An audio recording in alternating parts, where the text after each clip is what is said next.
श्री सच्चिदानंद सद्गुरु साईनाथ महाराज की जय। सद्गुरु भरद्वाज महाराज की जय। अवधूत चिंतन श्री गुरुदेव दत्ता। श्री సాయినాథుని యొక్క అనుగ్రహము, శ్రీ కిరాల భరద్వాజ మాస్టర్ గారి ఆశీస్సులు ఈ నెల్లూరు దత్త సాయి మందిరంలో మనందరి చేత సత్సంగం నిర్వహింపజేస్తున్నాయి. గత సత్సంగంలో మనం ప్రస్తావన చేసుకున్నటువంటి విషయాల్ని ఒకసారి జ్ఞప్తికి తెచ్చుకొని ఈనాటి సత్సంగంలోకి అడుగు పెట్టే ప్రయత్నం చేద్దాం. గత సత్సంగంలో అంటే మనం ఇప్పుడు మాస్టర్ గారు మనకు అందించినటువంటి శ్రీ సాయి సన్నిధి అనేటువంటి గ్రంథంలోని అనేక మంది భక్తుల జీవిత విశేషాలని గురించి మనం ప్రస్తావన చేసుకుంటూ ఉన్నాం. ఆ క్రమంలో ధూమల్, రావు బహదూర్ ధూమల్ అనేటువంటి ఒక భక్తుడి జీవిత విశేషాలు, సాయినాథుడితో అతనికి ఉన్నటువంటి అనుబంధాన్ని, ఆయన ఆ సాయి సన్నిధిలో జరిగినటువంటి అనేక విశేషాలు, ఇటువంటి విషయాల గురించి మాస్టర్ గారు మనకు అందించిన మేర మనం ప్రస్తావన చేసుకుంటూ ముందుకు పోతూ ఉన్నాం. గత సత్సంగంలో ఈ రావు బహదూర్ ధూమల్ ఆయనకి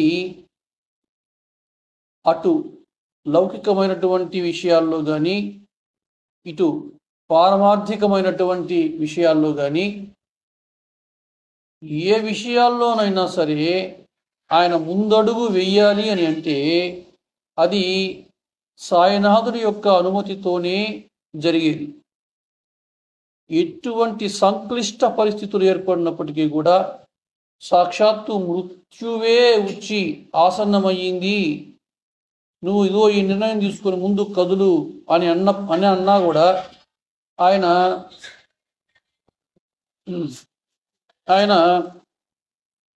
అటువంటి నిర్ణయం, సొంత నిర్ణయం తీసుకోక ఆయన ఏం చేస్తున్నాడు, సాయినాథుడికి ఉత్తరం రాసి అయ్యా నన్ను ఏం చేయమంటావు అని అడిగి ముందడుగు వేయడమో, లేకపోతే నేరుగా షిర్డీకి వెళ్ళి అక్కడ శ్యామ చేత సాయినాథుడిని అడిగించి తన కర్తవ్యం ఏమిటో తెలపమని ఆయన తెలిపిన మేరకు ఆయన నడుచుకోవడమో మనం చూస్తూ ఉన్నాం. అంటే ఒక సద్భక్తుడు ఒక సర్వస్వ శరణాగతి చేసినటువంటి ఒక గురుభక్తుడు ఎవరైనా కావచ్చు, ఆయన యొక్క ఆలోచన విధానం అనేటువంటిది ఏ విధంగా ఉంటుంది అనేటువంటి విషయాన్ని కూడా మనం చూచాం. ఈనాటి సత్సంగంలో 1918వ సంవత్సరంలో బాబా మహాసమాధి చెందడానికి కొద్దిగా ముందు ఆ షిరిడి, ఆ పూణే, ఆ ప్రాంతాలలో ఇన్ఫ్లుయెంజా అనేటటువంటి ఒక వ్యాధి సోకింది అక్కడ ప్రజలకి. ఆ రోజుల్లో దీనికి ఎటువంటి వ్యాక్సిన్లు అటువంటివి గట్రా ఉండకపోవచ్చు. అంటే ఇప్పుడు ప్లేగు, కలరా ఇటువంటి ప్రాణాంతక వ్యాధులు ఏదైతే మనం ఇంతకుముందు ఈ బాబా చరిత్రలో చూచామో, అట్లాగే ఈ యొక్క ఇన్ఫ్లుయెంజా అనేటువంటి వ్యాధి కూడా మనిషికి ప్రాణాంతకమైనటువంటి వ్యాధిగానే ఇక్కడ అర్థమవుతున్నది. ఈ ఇన్ఫ్లుయెంజా వ్యాధి చెలరేగినప్పుడు ఈ ధూమల్ యొక్క సోదరుడు పూణేలో ఉన్నారు. ఈయన సోదరుడి భార్యకి పూణేలో ఆ ఇన్ఫ్లుయెంజా వ్యాధి అనేటువంటిది సోకింది అని నాసిక్లో ఉన్నప్పుడు, అంటే ఈయన నాసిక్లో ఉన్నాడు కదా, నాసిక్లో ఉన్నప్పుడు ధూమల్కి టెలిగ్రామ్ వచ్చింది.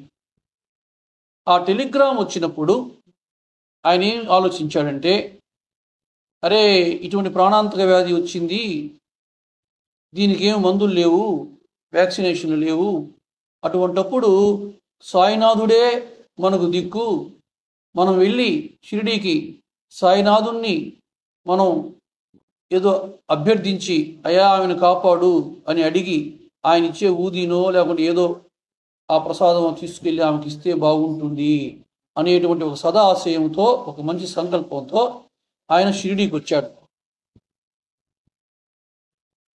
వచ్చి ఆ బాబా ఆశీస్సులు ఊది ఆమె కోసం తీసుకుపోవాలని అక్కడ దిగాడు. షిరిడీలో బాబా దగ్గరికి వెళ్ళాడు. వెళ్ళగానే బాబా ఆయన్ని దక్షిణ అడిగారు. మామూలుగా దక్షిణ అడిగితే ఆయన దక్షిణ తీసుకుంటే అందుకు ప్రతిగా మనకు కొన్ని వందల రెట్లు, వేల రెట్లు మనకు ఆయన మేలు చేస్తాడుగా.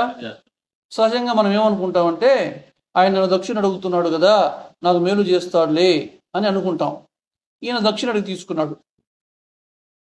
మళ్ళీ ఇంకొంతసేపటికి మళ్ళీ దక్షిణ అడిగాడు, ఇచ్చాడు.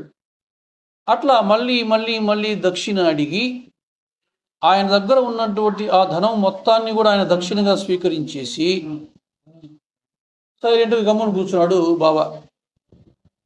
అంటే ఈయన ఎక్కడికి పోవడానికి వీలు లేని స్థితిని కల్పించి ఆయన అక్కడ కూర్చోబెట్టేశాడు. అంటే చేతిలో డబ్బులు లేకుంటే ఏమి, మీలాంటి మిత్రులను ఎవరో ఒకరిని అడిగి వెళ్ళొచ్చు కదా, అదేం పెద్ద విషయం కాదుగా. సరే, ఇక్కడ ఈయనకు కావాల్సింది ఏమిటి? ఆయన యొక్క ఆశీస్సులు. ఆయన ఏదైనా ఊది అట్లాంటిది ఇస్తే తీసుకెళ్ళి ఆమెకి ఇస్తే ఆమె రక్షింపబడుతుంది అనేటువంటి విశ్వాసం, నమ్మకం. అయితే ఈయన పూణేకి పోవాలి అని అనుమతి కోరినప్పుడల్లా రేపు చూద్దాంలే అంటున్నాడు ఈయన. మళ్ళీ పోయి పూణేకి పోవాలని మళ్ళీ అనుమతి కోరినప్పుడు మళ్ళీ రేపు చూద్దాంలే అంటున్నాడు.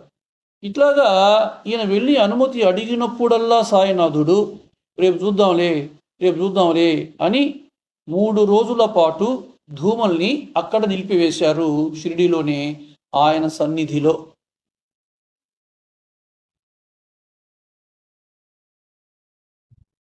ఇంతలో ఇతని సోదరుడి భార్య మరణించింది అని ఈయనకి టెలిగ్రామ్ వచ్చింది. ఆ రోజుల్లో ఈ సెల్ ఫోన్లు లేవు కదా, ఇమీడియట్గా మెసేజ్ పాస్ ఆన్ చేయడానికి. ఎంత పెద్ద సమస్య అయినా ఆడ పోయి ఆ టెలిఫోన్ ఆఫీస్కి పోయి ఏదో ట్రంకాలో లేకపోతే టెలిగ్రామో ఇచ్చుకోవాల్సిందే, వేరే మార్గం లేదు. ఈయన షిరిడీలో ఉన్నానని చెప్పి వాళ్ళకి విషయం తెలిసిన తర్వాత వాళ్ళు ఈయనకి టెలిగ్రామ్ ఇచ్చారు, ఈ విధంగా ఆమె మరణించింది అని. ఆ తర్వాత ఈయన వెళ్ళడానికి బాబా అనుమతించారు. అంటే ఈ 3 రోజులు ఆయన్ని సాయి సన్నిధిలోని అట్టిపెట్టేసుకుని ఈ 3 రోజుల తర్వాత ఆమె మరణించిన తర్వాత ఆయన్ని పూణేకి వెళ్ళడానికి సాయినాథుడు అనుమతినిచ్చాడు. అంటే సర్వజ్ఞుడైనటువంటి సాయినాథుడికి రోగికి ఏమి జరగబోతుందో ముందే తెలిసి ఆమెకి మరణమే శ్రేయస్కరమని నిర్ణయించి అలా చేశారు అని అనుకున్నాడు ధూమల్. ఇది మనం ధూమల్ అధ్యాయం ప్రారంభమైనప్పటి నుంచి కూడా మనం అండర్లైన్ చేసుకుంటూ ఉన్నాం ఈ విషయాన్ని. ఏమిటది? ఒక మంచి భక్తుడు, ఒక మంచి గురు శిష్యుడు భగవంతుడికి కానీ గురువుకి కానీ అనన్య శరణాగతి చేసినటువంటి వాడు ఎవడైనా సరే వాడు ఆలోచించేటటువంటి విధానం ఏ విధంగా ఉంటుంది అనేటువంటి విషయాన్ని మనం మొదటి నుంచి కూడా అండర్లైన్ చేసుకుంటూ వస్తున్నాం. ఇక్కడ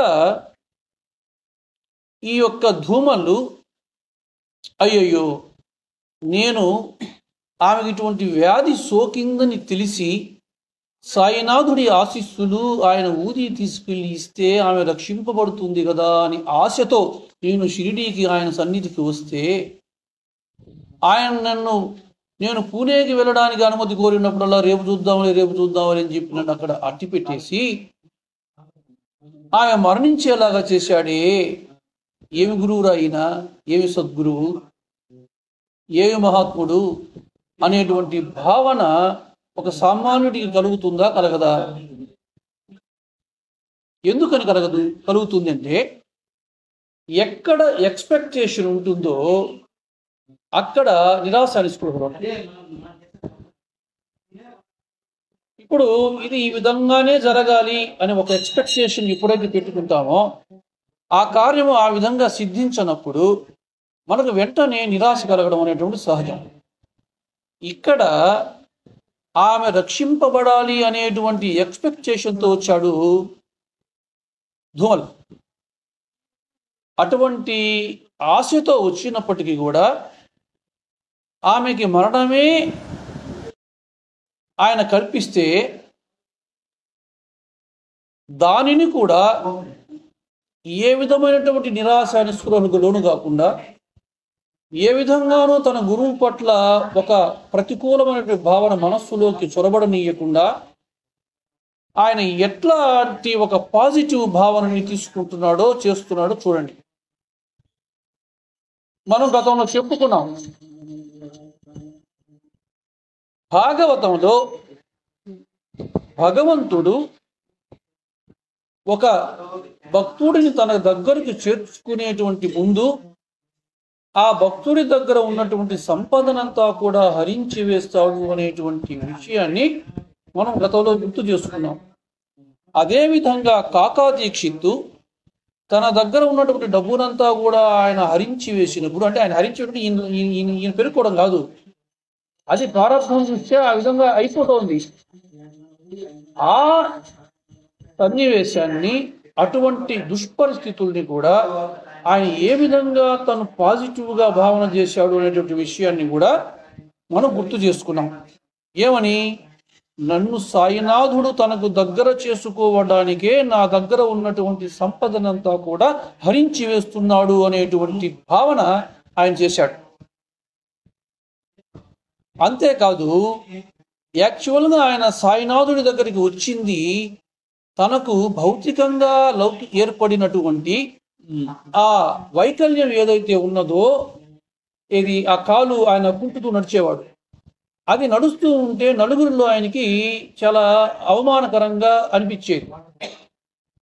కొంచెం ఆత్మాభిమానం కలిగిన వాడు కావడం చేత ఎట్లయినా సరే దీన్ని పోగొట్టుకోవాలా అనేటువంటి ఉద్దేశంతో షిరిడీకి సాయినాథుని ఆయన దర్శించడం జరిగింది. సాయినాథుని దర్శించిన తరువాత, అరే నేను పోగొట్టుకోవాల్సింది ఈ భౌతికంగా ఉన్నటువంటి వైకల్యాన్ని కాదు, నా మనసులో ఏ వికల్పాలైతే ఉన్నాయో తద్వారా నేను ఆధ్యాత్మికంగా పురోగమించడానికి అవరోధంగా అవి మారుతున్నాయో అటువంటి వికల్పాలు, వైకల్యం, వికలాంగత్వం ఈ మనసుకి ఏదైతే ఉన్నదో నా మానసిక వైకల్యాన్ని నేను పోగొట్టుకోవాలి అనేటువంటి సంకల్పం చేసిన వాడు కాకా దీక్షిత్. ఎందుకు మళ్ళీ గుర్తు చేసుకుంటున్నామంటే, ఒక సద్భక్తుడు ఆలోచించేటువంటి ఒక విధానము ఏ విధంగా ఉంటుంది.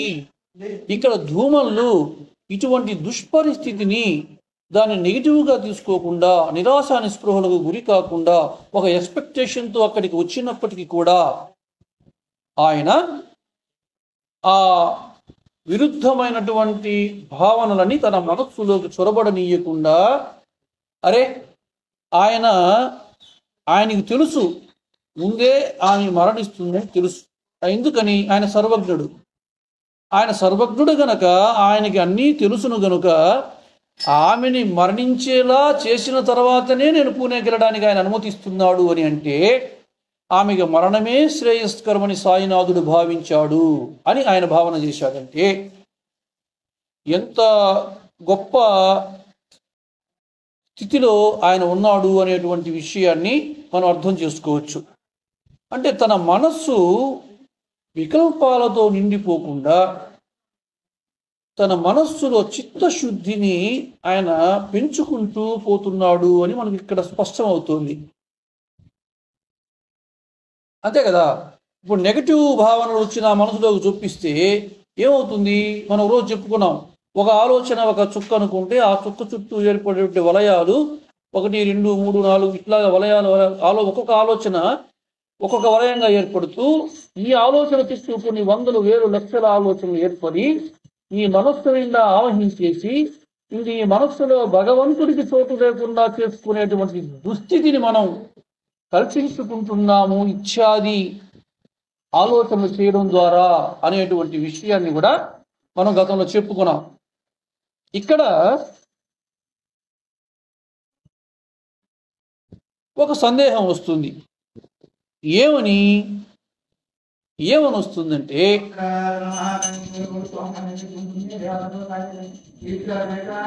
ఎంతో ఆశతో వచ్చాడు ధూమల్. ఎక్కడికి? షిరిడీకి. అయ్యో, మా సోదరుడి భార్యకి ఈ విధంగా మందులు లేని జబ్బు వచ్చేసింది, దాన్ని ఎట్లాగైనా సాయినాథుడి ఆశీస్సులు తీసుకొని పోతే ఆమె రక్షింపబడుతుంది కదా, నా సోదరుడి కుటుంబం ఇటువంటి వేదనకి గురి కాకుండా మనం ఈ పని చేసి పెడితే బాగుంటుంది కదా అనేటువంటి ఒక సదాలోచనతో, మంచి సత్సంకల్పంతో ఆయన షిరిడీకి వచ్చాడు. అటువంటి ఆలోచనతో, సత్సంకల్పంతో, ఒక మంచి ఎక్స్పెక్టేషన్తో వచ్చిన వాడికి ఎవరికైనా, అంటే ఎక్స్పెక్టేషన్ ఉన్న చోటనే ఖచ్చితంగా నిరాశ ఉంటుంది, నిస్పృహ ఉంటుంది, దుఃఖం ఉంటుంది. కానీ ఇతని మనస్సు దుఃఖపడలే, ఇంకా సంతోషపడుతుంది. ఎందుకనంటే ఆమెకి మరణమే శ్రేయస్కరమని సాయినాథుడు భావించాడు. అటువంటప్పుడు ఆమెను బ్రతికించమని నేను కోరుకోవడం ఎంతవరకు సమంజసం? ఆయన చేసింది శ్రేయస్కరం కానీ నేను కోరింది కాదు కదా అనేటటువంటి భావనని తన మనస్సులో పొందుతున్నాడు అని అంటే ఆయన ఆధ్యాత్మికంగా ఎంత మేర పురోగమించి ఉన్నాడు, తన మనస్సుని ఎంత మేర పవిత్రం గావించుకుని ఉన్నాడు అనేటువంటి విషయం మనకు బోధపడుతుంది ఈ యొక్క సంఘటన ద్వారా. రెండవది, సాయినాథుడు ఒక మాలంబాయి వచ్చి క్షయవ్యాధితో బాధపడుతూ అక్కడ ఆ చావడిలోనో ద్వారకామాయిలోనే ఉన్నప్పుడు ఆమెకి స్వప్నంలో కనిపించి సట్కా తీసుకుని వాడెవడో నల్లటి వ్యక్తిని దుర్భాషలాడుతూ ఏమనుకున్నావు అని వాడిని తరుముకుంటూ వెళ్ళిపోయాడు. ఆ నల్లటి వ్యక్తి ఎవరో కాదు, నన్ను తీసుకెళ్ళడానికి వచ్చేటువంటి యమదూతలు, వారిని పంపించేసి సాయినాథుడు నాకు పునర్జన్మని కల్పించాడు, అంటే నేను చనిపోకుండా నన్ను కాపాడాడు, నన్ను మృత్యువు నుంచి బయటేశాడు అని ఆమె చెప్పుకున్నది. ఒక మాలంబాయిని సాయినాథుడు కాపాడినప్పుడు ఈమె పాపం చేసింది?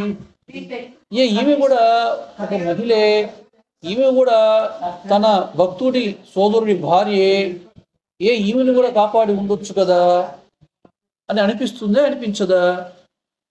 అక్కలకోట స్వామి జీవిత చరిత్రను కనుక పరిశీలిస్తే, ఇటీవలే మనం చదువుకున్నాం, అందులో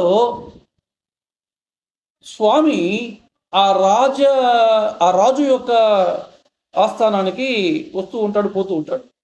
అలా వచ్చి ఉన్నప్పుడు ఆ రాజుగారు తీసుకెళ్ళి ఆయన పూజా గది దగ్గర ఆయన్ని ఆశీర్వదనం చేసి ఆ పూజారిని ఇంకా ఆయనకు పూజ చేసేందుకు ఉపక్రమించమని చెప్పాడు.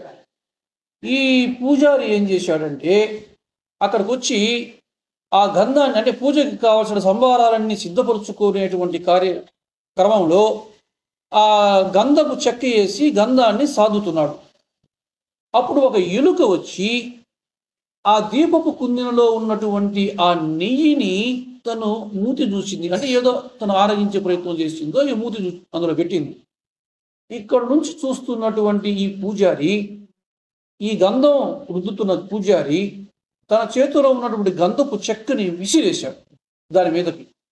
అది ఏమైంది? అక్కడికక్కడ చచ్చిపోయింది. తగిన శాస్తి అయ్యిందిలే నీకు. ఎందుకని? ఇక్కడ నేను భగవంతుడికి కోసం నేను ఇవన్నీ చేస్తూ ఉంటే, నేను ఇవన్నీ ఏర్పాటు చేసి నేను పూజా కార్యక్రమాలకు సిద్ధమవుతూ ఉంటే, నువ్వు వచ్చి మళ్ళీ ఆ దీపపు కుందంలో ఉన్నటువంటి నేతిని మూతి చూసి నువ్వు అపవిత్రం గావించడము, ఇటువంటివి చేయడము, ఇవి నీకు తగునా? తగిన శాస్తి అయ్యిందిలే అని ఇతని భావన చేశాడు.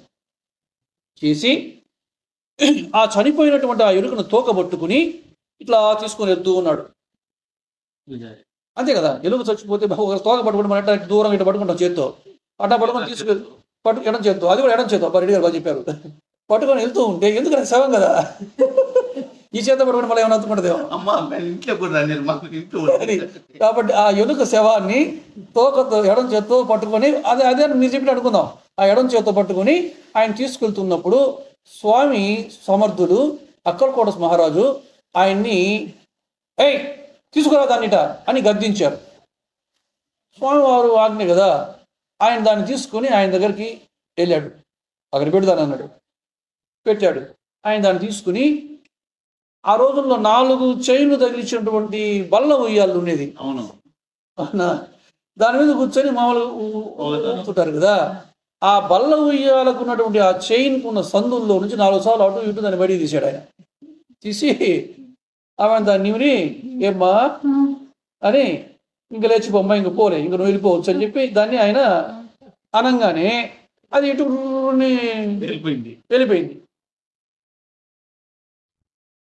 ఒక మూగజీవి ఎలుక తను చనిపోతే దానికి పునర్జన్మని ప్రసాదించిన చైతన్య స్వరూపుడైన అక్కలకోట మహారాజు కానీ సాయినాథుడైన ఇద్దరు ఒక నాణ్యానికి 2 వైపుల బొమ్మలు. ఈ చైతన్య స్వరూపుడు ఏమి ఒక మనిషి జన్మ తీసుకుని వచ్చింది ఆమె. మనిషి జన్మ ఎంతో మహోత్కృష్టమైనది కదా. ఇంకొంత సమయం ఆమెకి ఇస్తే ఏమవుద్ది?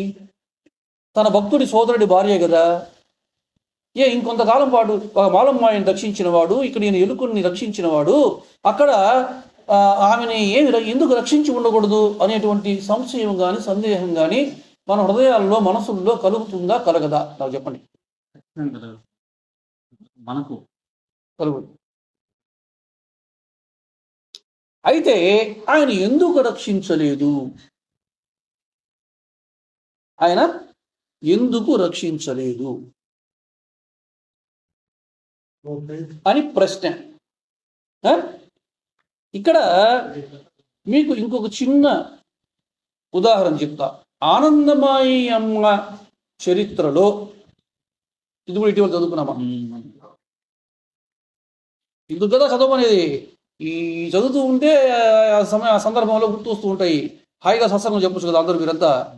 అందుకని చెప్పమని చదవమని చెప్పండి. అక్కడ నిరంజన్ రాయ్ అనేటువంటి ఒక భక్తుడి భార్య జబ్బుతో ఉంది, మృత్యుముఖంలో ఉంది ఆమె. వాళ్ళ బంధువు ఒకరు అమ్మ కూర్చునేటువంటి గదిలో కూర్చొని ఆ రోగికి ప్రమాదం తప్పిపోవాలా అనేటువంటి ఒక మంచి సంకల్పం చేసి ఆయన ధ్యానం చేస్తూ ఉన్నాడు. అలా ధ్యానం చేస్తున్నప్పుడు ఆ టైంలో అమ్మ ఎక్కడికో వెళ్ళింది. ఇతడు ధ్యానం ముగించి కళ్ళు తెరవగానే అమ్మ మెరిసిపోతా ఉన్నటువంటి కళ్ళతో ఆయన ముఖంలోకి చూస్తున్నట్లుగా ఆయనకు దర్శనమైంది. ఏది? ధ్యానంలో. అంటే ధ్యానం ముగించి కళ్ళు తెరిచేటప్పుడు ఆమె కనబడుతోంది. అందువల్ల ఆయన ఏమనుకున్నాడంటే, ఆహా, అమ్మ చూసింది కదా, అనుగ్రహించేసింది, ఈమె మరణం నుంచి బయటపడింది, ఈమెకి ప్రమాదం తప్పింది అని ఆమె తప్పకుండా జీవిస్తుంది ఆయన గట్టిగా నమ్మాడు.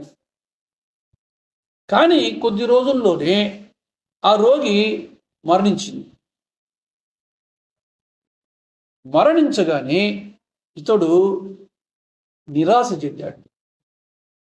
ఇది ఎందుకు చెప్తున్నానంటే, అక్కడ ధూమల్ కూడా ఎక్స్పెక్టేషన్తో వచ్చాడు. ఒక మంచి సంకల్పంతో ఆమె రక్షింపబడాలి, సాయినాథుడి ఆశీస్సులు ఊది ఆమె పంపిద్దాం అనేటువంటి ఆశతో సాయి సన్నిధికి వచ్చాడు. కూర్చున్నాడు.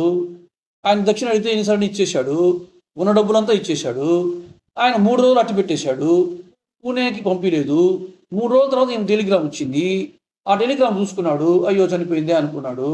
ఇప్పుడు పోయి పూణేకి పోతానంటే పర్మిషన్ ఇచ్చాడు. ఇక్కడ చూడండి, అంటే రెండింటిని మనం కంపేర్ చేసి చూసుకోవడానికి, ఇక్కడ చూడండి, అమ్మ ఉన్న దగ్గరకే ఆ గదిలోకి వచ్చాడు, కూర్చున్నాడు. ఇతను కూడా మంచి సత్సంకల్పమే, ఆమె బాగా అవ్వాలి, అమ్మ ఆశీస్సులు ఆమెకు ఉండాలి అని ఆయన ధ్యానం ప్రారంభం చేశాడు. ఆ ధ్యానం పూర్తి కాగానే అమ్మ ఆయనకి దర్శనం ఇచ్చింది, మెరిసే కళతో దర్శనం ఇచ్చింది. ఇది ఒక మంచి సంకేతంగా ఉన్నది, ఆ రోగికి ప్రమాదం తప్పింది, ఆ రోగి మృత్యుకోరల నుంచి బయటపడింది అని నమ్మాడు. కానీ కొద్ది రోజుల్లోనే ఆమె మరణించింది.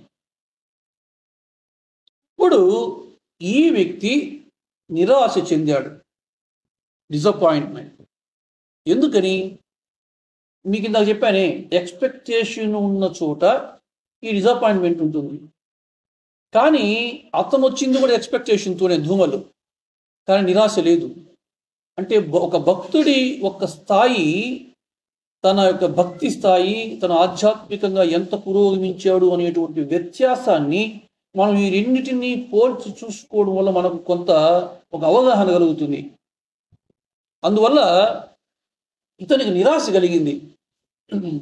ఒకరోజు అదే విషయం గుర్తు తెచ్చుకుని ఆలోచిస్తూ ఉన్నాడు అతను అమ్మ సన్నిధిలోనే. అమ్మ అనింది, ఆమెకు ఎట్టి బాధ లేకుండా చేయమని నువ్వు కోరావు కదా. అంటే కేవలం మృత్యువు నుంచి తప్పించడం మాత్రమే బాధలు లేకపోవడం కాదు కదా, ఆమెకి ఎట్టి బాధ లేకుండా ఉండేలాగా చేయడం అంటే ఇదే అనింది ఆమె. చూడండి, అటువంటి నిరాశ భావన నుంచి నిజమైన భక్తుడు ఎటువంటి భావన చేయాలో, ఎట్లా ఆ సిచ్యువేషన్ని ఆకలింపు చేసుకోవాలో, ఎట్లా ఊంచుకుని తను నిలబడగలగాలో, నిరాశ నిస్పృహలని అనేటువంటి నెగిటివ్ ఫీలింగ్స్ని మనస్సులోకి చొరబడనీయకుండా ఎటువంటి జాగ్రత్త వహించాలో అమ్మ అక్కడ ఆయనకి నేర్పుతున్నది. అమ్మ నేర్పుతున్నది. కానీ సాయినాథుడు నేర్పకుండానే ఆ ధూమలు అక్కడ ఆ స్థితిని పొంది ఉన్నాడు. అవునా? ఇక్కడ మనకి నాకు సందేహం వచ్చిందిగా. ఏమని? అరే, ఏమి ఆమెను మాలంబాయిని రక్షించిన వాడు ఈమెను రక్షిస్తే ఏమవుతుంది? ఒక మూగజీవాన్ని రక్షించిన వాడు ఒక మహోత్కృష్టమైనటువంటి మనిషిని రక్షిస్తే ఏమవుతుంది అని అనిపించిందిగా. అందుకు సమాధానం అమ్మ చెప్తోంది. ఆనందమయ్య అమ్మ, మాస్టర్ గారు ఒక పుస్తకాన్ని మనకు అందించారంటే ఆ పుస్తకంలో ఇటువంటి గొప్ప విషయాల్ని ఆయన అందులో పెట్టాడంటే అవి చూసి మనం నేర్చుకుని ఇటువంటి సంశయాలని మనమే బేరీజు వేసుకుని తొలగించుకుని ఆధ్యాత్మికంగా ఒక మెట్టు పైకి పొమ్మనే కదా. అందుకని అమ్మ చెప్పినటువంటి ఈ రెండు మాటలను కూడా మనం గుర్తు చేసుకునే ప్రయత్నం చేద్దాం. ప్రకృతి ధర్మాలని ఉల్లంఘించడమే దివ్య లీల అని అనుకోవడం సరికాదు. చూస్తే ఏమో అంటే ఇప్పుడు మనిషి చనిపోతున్న మనిషిని బ్రతికించడం అనేటువంటిది ప్రకృతి విరుద్ధమైనటువంటి ధర్మమా కాదా? ఆయనకి ఆయుష్ అంతే ఉండేది, ఆయన వెళ్ళిపోవాలా? ఆ వెళ్ళిపోయేటువంటి వ్యక్తి మళ్ళీ ఈయన సట్లా చూసుకొని ఆయన తరివేసి మళ్ళీ బతికించాడంటే ఇది ప్రకృతి ధర్మాలకి విరుద్ధమని అనిపిస్తుందా, అనిపించదా? ఒక వ్యక్తి ఎంతో తీవ్రమైన అనారోగ్యంతో బాధపడుతున్నాడు. ఆ వ్యక్తిని అటువంటి ప్రారంధాన్ని ఆ ఉపాధి అనుభవిస్తూ ఉంటే అనుభవింప చేయడం ధర్మం. సాక్షాత్ పరమాత్మ కదా, ఆయన కర్తవ్యం ఆయన నిర్వర్తించాలి కదా, ఆయన ధర్మం. కానీ ఆ వ్యక్తిని ఆయన ఆ ఉపాధి ఇంకా అంతకు మించి అటువంటి దుఃఖాన్ని, క్లేశాన్ని, ఖేదాన్ని అనుభవించకుండా ఆయన దాని నుంచి ఆ వ్యక్తిని రక్షిస్తున్నాడు అంటే ఇది ప్రకృతి ధర్మానికి విరుద్ధం కాదా?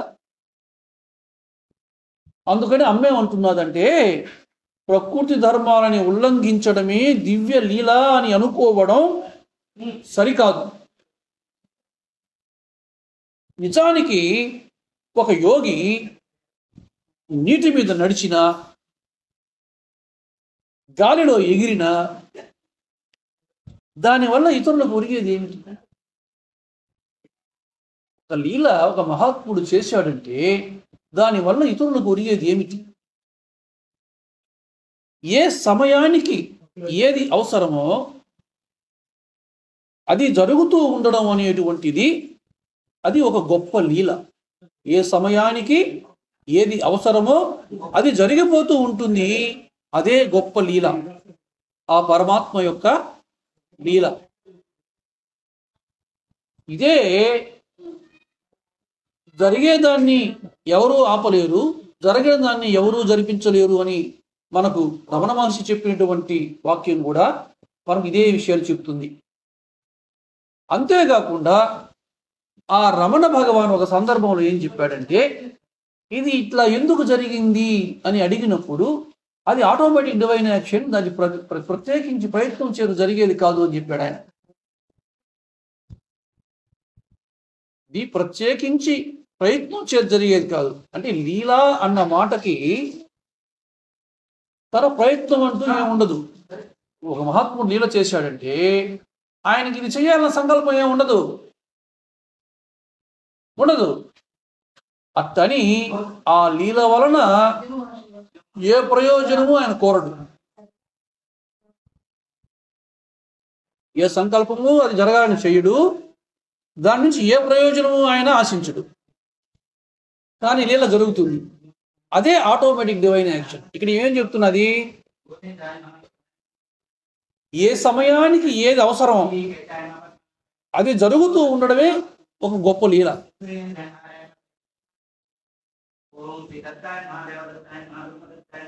కాకుంటే అలా ఎప్పుడూ జరుగుతూ ఉండడం వల్ల అది మహిమగా మనం గుర్తించలేకపోవచ్చు. ఇప్పుడు లీల జరిగిపోయిన తర్వాత వరకు ఇది లీల అని అర్థమవుతుంది, కానీ ఆ లీల జరుగుతున్నప్పుడు ఇది లీలని ఎవరు గుర్తించలేరు. కారణం ఏమిటంటే దానివల్ల ఎటువంటి ప్రకృతి ధర్మాలు కూడా ఉల్లంఘించబడవు. ఎందుకని? అది సంకల్పం చేసి జరిగింది కాదు, ప్రయోజనం ఆశించి జరిగింది కాదు. అందువల్ల ఏ ప్రకృతి ధర్మాలు కూడా ఉల్లంఘించబడవు. అది ఆటోమేటిక్ డివైన్ యాక్షన్. ఆ దివ్య శక్తి ఏదైతే ఉన్నదో ఆ దివ్య శక్తి ఎప్పుడు ఎక్కడ ఏది ఏ సమయానికి ఎలా జరిపించేస్తుంది అంతే. ఆయన కొరిమిలో చెయ్యి పెట్టి బిడ్డని కాపాడడం కావచ్చు,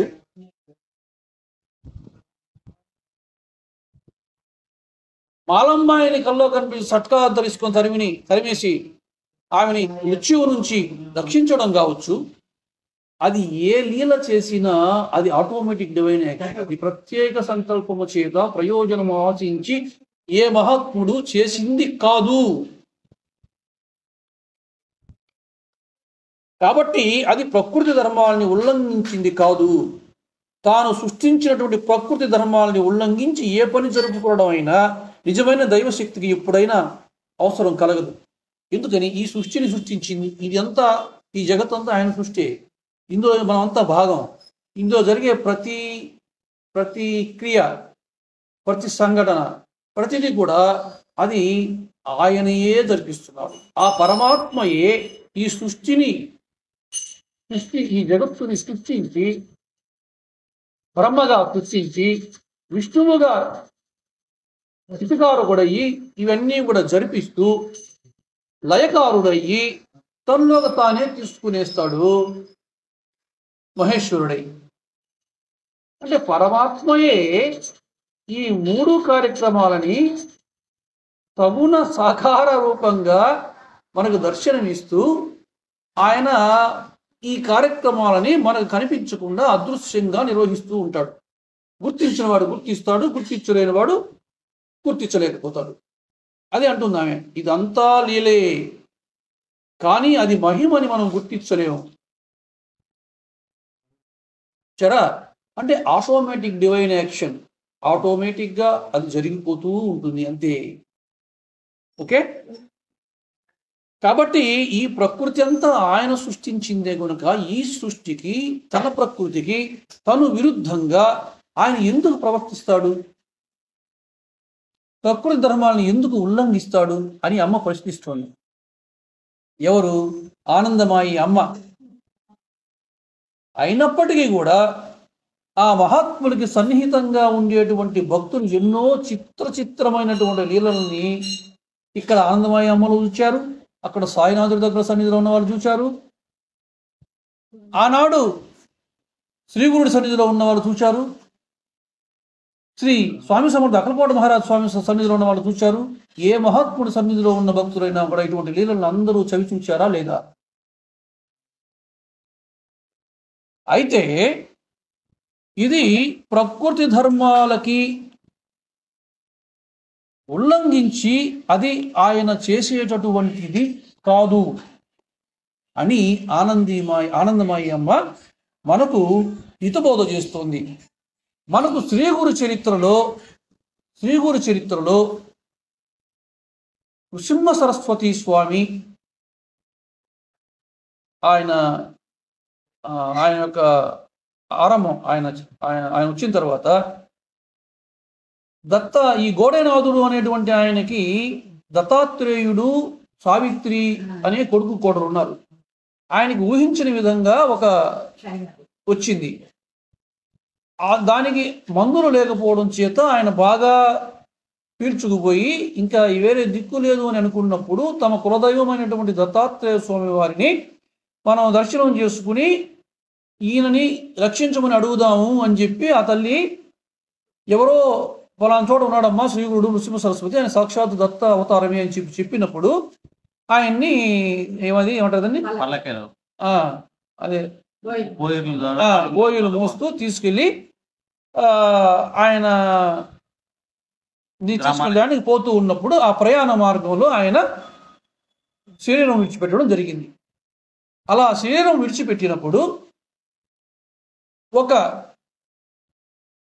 యతి ఆమె దగ్గరికి వచ్చి ఆమెకి జ్ఞానం ఉపదేశించి, ఎందుకు తల్లి అవన్నీ ఆలోచిస్తావు, ఎవరైనా ఎప్పటికైనా పోవలసిందే కదా, నువ్వు ఈ దహన సంస్కారాలు ఇత్యాది క్రతువులు జరిగే పని చూడమ్మా అని ఒక బోధ చేసి వెళ్ళిపోతాడు. కానీ పట్టు వీడని ఈ సావిత్రి, ఆ సావిత్రిలాగా ఈ సావిత్రి ఆమె ఎట్లాగైనా సరే నా భర్తని నేను బ్రతికించుకోవాల్సిందే అనేటువంటి పట్టు ఇంకా మనసులో నుంచి సడలిపోలే. ఆ పట్టుదల చేత ఉంటే నేను ఆయన్ని తిరిగి తీసుకెళ్తే ఆయన సజీవంగా తీసుకెళ్లడమే కానీ ఈ విధంగా మాత్రం నేను వెనక్కి పోవడం జరగదు. అందువల్ల ఆయనతో కూడా నేను వెళ్తాను అని ఆమె నిర్ణయం తీసుకుని ఆమె సతీ సహగమనానికి సిద్ధపడినప్పుడు ఎవరో వచ్చి, అమ్మ ఒక్కసారి ఆయన్ని దర్శించి నువ్వు తర్వాత నీ నిర్ణయం నువ్వు ఏదైనా తీసుకోమ్మా, నువ్వు ఆయన దగ్గరికి బయలుదేరి వచ్చావు కదా, దగ్గరికి వచ్చేసావు కదా, ఆయన ఉన్నారమ్మా, నువ్వు ఆయన దర్శనం చేసుకో అని చెప్పినప్పుడు ఈ తల్లి వెళ్ళి ఆయనకి నమస్కారం చేసినప్పుడు సౌభాగ్యవతి భవ అని ఆయన ఆశీర్వచనం చేశాడంటే ఆయన పిచ్చివాడా? ఆయన సర్వజ్ఞుడు కాదా? ఆయనకి ఆమె భర్త చనిపోయాడని తెలియదా? అంటే ఈ సౌభాగ్యవతి భవ అనేటువంటి ఆశీర్వచనంలోనే ఆ తల్లి భర్తని ఆయన బ్రతికించాలి అనేటువంటి సంకల్పం తీసుకున్నాడు. అది ప్రత్యేకించి తీసుకున్న సంకల్పం ఏం కాదది, అది ఆటోమేటిక్ డివైన్ యాక్షన్ అంతే. ఆ తల్లి వాళ్ళ భక్తి చేత, వాళ్ళ తల్లిదండ్రుల భక్తి చేత, వాళ్ళ అత్తమామల భక్తి చేత అటువంటి అర్హతని వాళ్ళు పొందారు అంతే. ఇది ఎందువల్ల ఇట్లా చేశాడు అంటే దానికి ప్రత్యేకమైన కారణం ఉండదు. ఆ పాత్రని ఇది అని మనం వివరించడానికి సాధ్యం కాదు.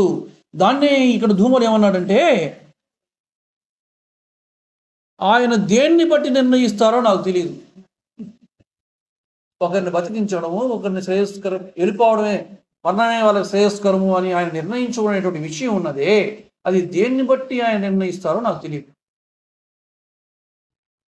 ఎంత అనాలిసిస్ విశ్లేషణ చేస్తున్నాడు ఆయన.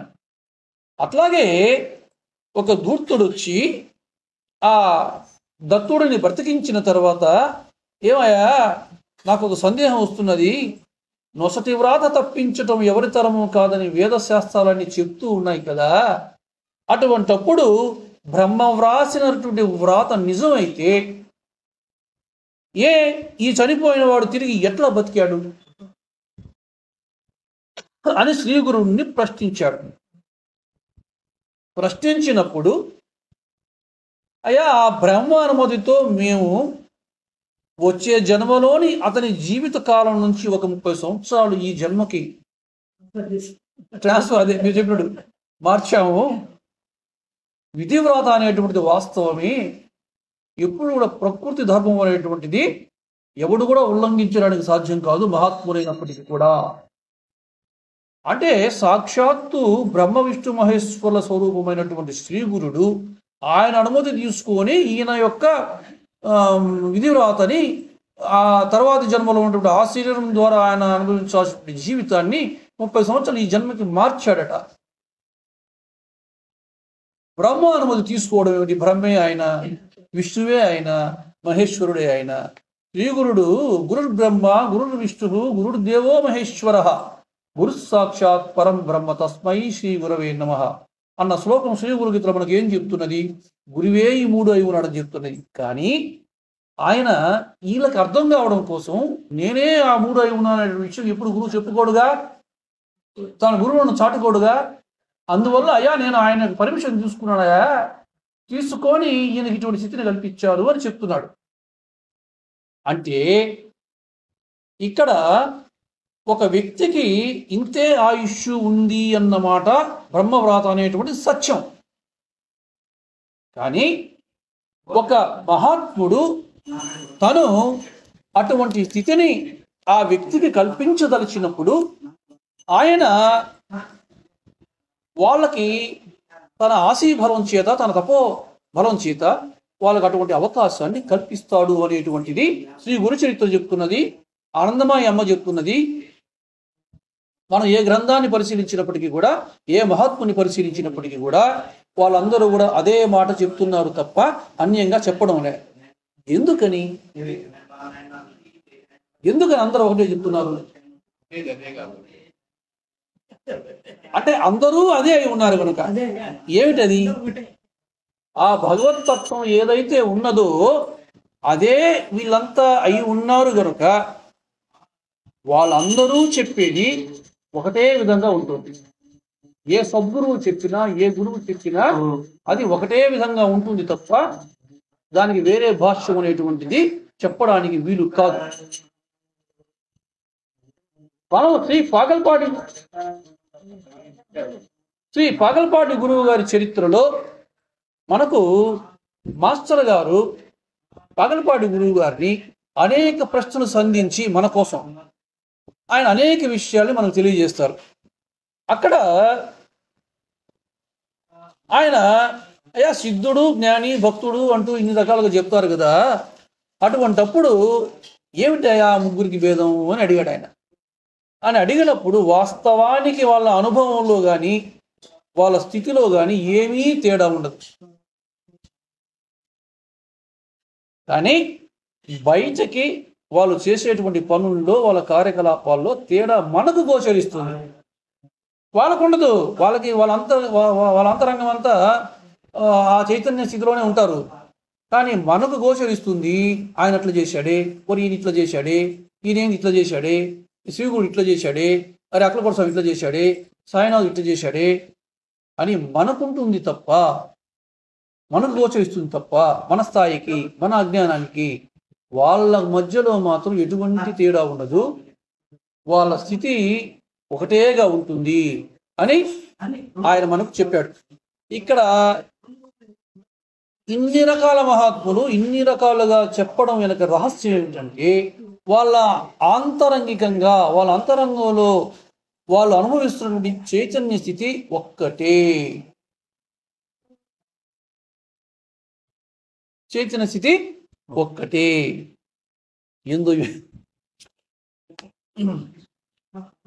ఇక్కడ మనకు సాయినాథుడి యొక్క జీవిత చరిత్రలోనే మరొక్క సారూప్యాన్ని చెప్పేసి నేను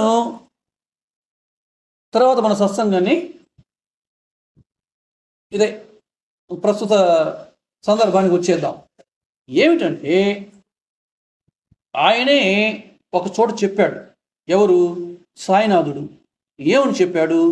ఈ విధంగా ఎందుకని ఒకరిని ఆ విధంగా అనుగ్రహిస్తారు, ఎందుకని ఒకరిని ఆ విధంగా అనుగ్రహించడానికి సాధ్యం కాదు అనేటువంటి విషయాన్ని కూడా ఆయన మనకు చెప్పారు. ఎట్లా అంటే ఒకరోజు ఆయన సన్నిధికి ఆయన సన్నిధికి ఒక ఆమె వచ్చింది. ఎవరు? ఒక వృద్ధురాలు వచ్చింది. వచ్చి పరిగెత్తుకుంటూ వచ్చి, అయ్యా, నాకు ఉన్న ఒక్కగానొక్క కొడుకుని పాము గరిచింది, నా బిడ్డను రక్షించయ్యా అని అడిగింది బాబాని. కానీ ఆయన ఊది ఇవ్వలే.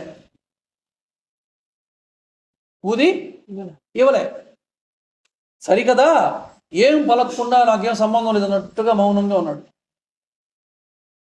నా బిడ్డని రక్షిస్తాడని ఆశపడి ఆయన ఊది ఇస్తాడు, కాపాడుకుందామని వచ్చినటువంటి మనిషికి ఆయన ఉలుకు పలుకు లేకుండా ఉంటే ఆయన మీద కోపం వస్తుందే రాదా? అక్కడేమో మృత్యు ఆసనం అవుతుంది, చచ్చిపోయాడా వాడు, ఇంకా ఆలస్యం చేస్తే ఎట్లాగా, నా బిడ్డని బతికించుకోవాలా, నువ్వు ఊది ఇవ్వయా అంటే నీ ఆశిస్తులు ఇవ్వయా, నా బిడ్డని బతికించుని అడుగుతుంది ఆవిడ.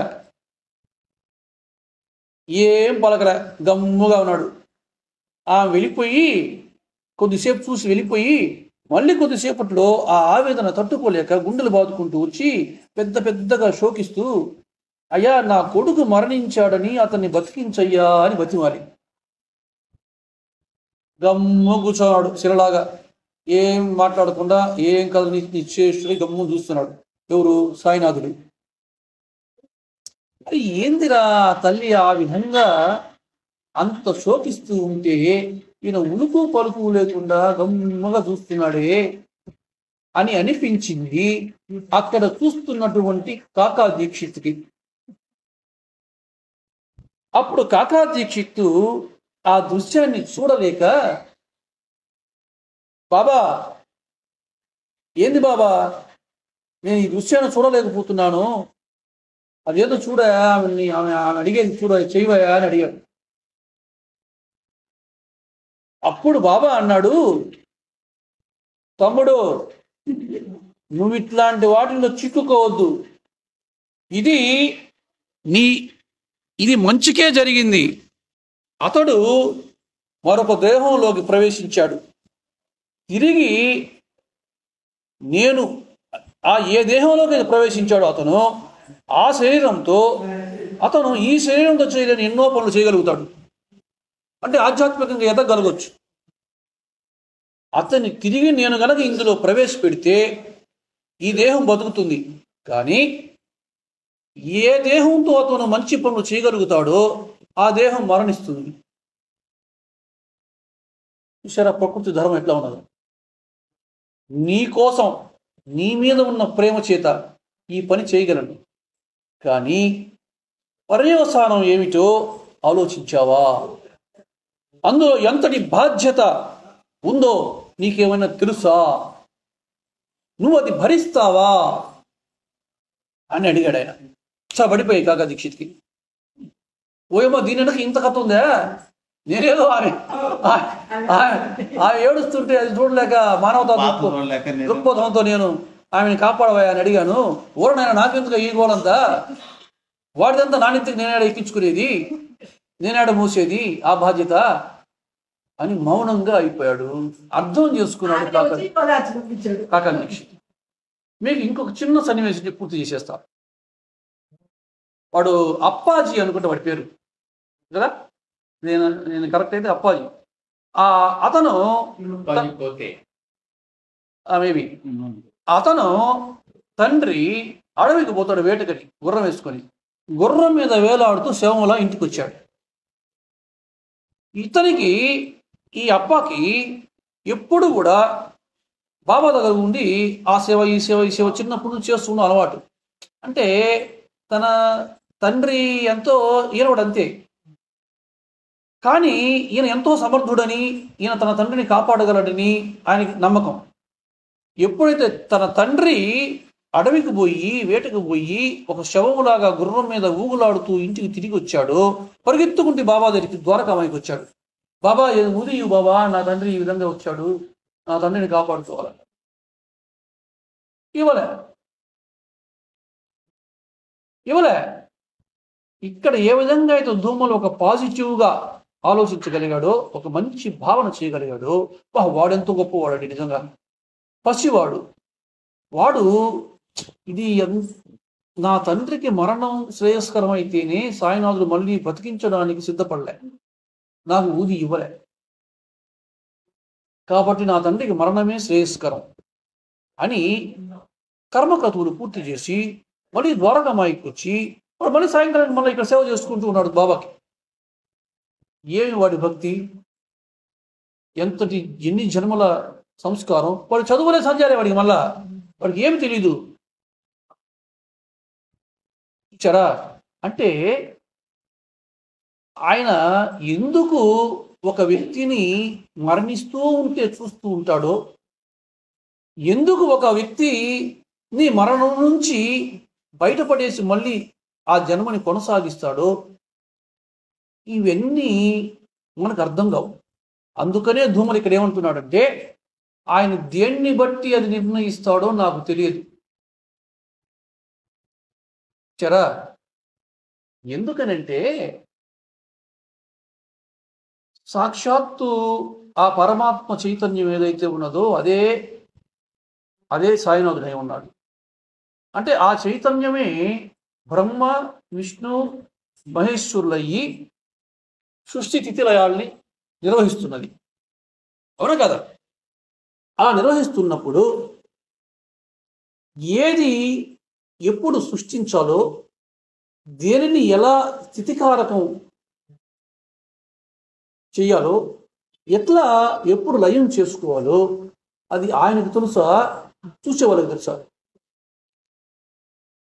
ఇంకొకటి, ఎవడు ఏ జన్మలలో ఎన్నెన్ని దుష్కర్మలు చేసుకున్నాడో, ఎన్ని సత్కర్మలు చేసుకున్నాడో, వాడి ప్రారంధానుసారం ఆ ఉపాధికి వచ్చిన తరువాత వాడు ఎన్ని సుఖాలు అనుభవించాలో, ఎన్ని దుఃఖాలు అనుభవించాలో, అది ఏది ముందు రావాలో, ఏది వెనక రావాలో, ఏది ఎంత సమయం పాటు వాడు దాన్ని ఆ ప్రారంధాన్ని వాడు అనుభవించాలో, అది ఏ రూపంలో అనుభవించాలో, ఎవరి ద్వారా అనుభవించాలో, వీటన్నిటినీ అడ్మినిస్ట్రేట్ చెయ్యవలసిన వాడు ఎవడు? ఆయనే నియంత. కాబట్టి ఇవన్నీ అంటే ఈ ప్రకృతి ధర్మాలని ఉల్లంఘించకుండా ఆ ధర్మాలకి అనుగుణంగా ఈ సృష్టి స్థితి లయకారకం చేయవలసిన వాడు ఆయనే కనుక ఆయన ఏది ఎందుకు చేస్తాడో మనకు అర్థం కాదు. ఈ మాట చెప్పేదానికే ఇంతసేపు ఇదంతా చెప్పింది అని అనిపించవచ్చు, అవునా కదా? అంటే ఎందుకు ఈ విశ్లేషణ అంటే, ఇవన్నీ ముందరేసుకొని మనం ఇప్పుడు ఎన్ని వ్యక్తికి తెచ్చుకొని ఒకదానితో పోల్చి థ్యాంక్ యూ చేసుకున్నామంటే, మనకు ఒక ఆయన పట్ల, ఆయన స్థితి పట్ల, ఆ భగవత్ తత్వం పట్ల, ఒక సద్గురు తత్వం పట్ల ఒక అవగాహన ఏర్పడడానికి మాత్రమే ఇదంతా. అది అడవైందో. కాబట్టి ఆయన ఒకరిని అట్లా ఎందుకు చేస్తాడు, ఒకరిని ఇట్లా ఎందుకు చేస్తాడు, ఒకరిని మాత్రం ఎందుకు ఎప్పుడూ జీవితం అంతా బాధలు పెడతాడు, ఒకరిని మాత్రం ఎందుకు పెద్ద రాచరికపు స్థితిని పొందేలాగా చేస్తాడు, ఇవన్నీ ఆ లెక్కలేమిటో, ఆ రహస్యం ఏమిటో. ఎందుకంటే చనిపోయిన వాళ్ళు ఎవరు వచ్చి మనకు చెప్పలే. పుట్టక ముందు తెలియదు, చనిపోయిన తర్వాత తెలియదు. ఈ మధ్యలో ఉన్నదే మనకు తెలుసు, అదే మనం జీవితం అనుకుంటున్నాం. చచ్చిపోయినోడు ఎవరున్నా వాడికి ఏం జరిగింది వాడు చెప్తే, ఆయన అక్కడ తీసుకుపోయి ఇక్కడ తీసుకుపోయారు, ఆయన స్వర్గంలో భోగాలు అనుభవింపజేశారు, ఆయన నరకాన్ని తీసుకుపోయిన యాతనా శరీరం చేత నన్ను ఈ విధంగా నన్ను యాతన పెట్టారు, ఆ తర్వాత ఇసి నన్ను ఇక్కడ వేశారు అని ఇవన్నీ ఎవడో చెప్తే మనకు ఏదో ఒక ప్రమాణం, మనకు మన జీవితాల అనుభవం ఉంటుంది. వాడు చచ్చిన తర్వాత ఏం జరుగుతుందో మనకు తెలియదా, వాడు పుట్టముందు ఏం జరిగిందో మనకు తెలియదా.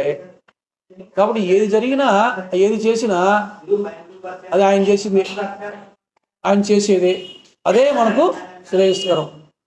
అందుకని ఆయన ఏదైనా అడిగేటప్పుడు, అయ్యా నాకు ఇది కావాలి, నాకు ఇది చెయ్యి అని అడగకుండా, నాకు శ్రేయస్కరమైంది నాకు చేయవయ్యా అనేటువంటి కోరిక కోరాలే తప్ప నా నిర్ణయాన్ని నేను ప్రకటించకూడదు ఎప్పుడు కూడా.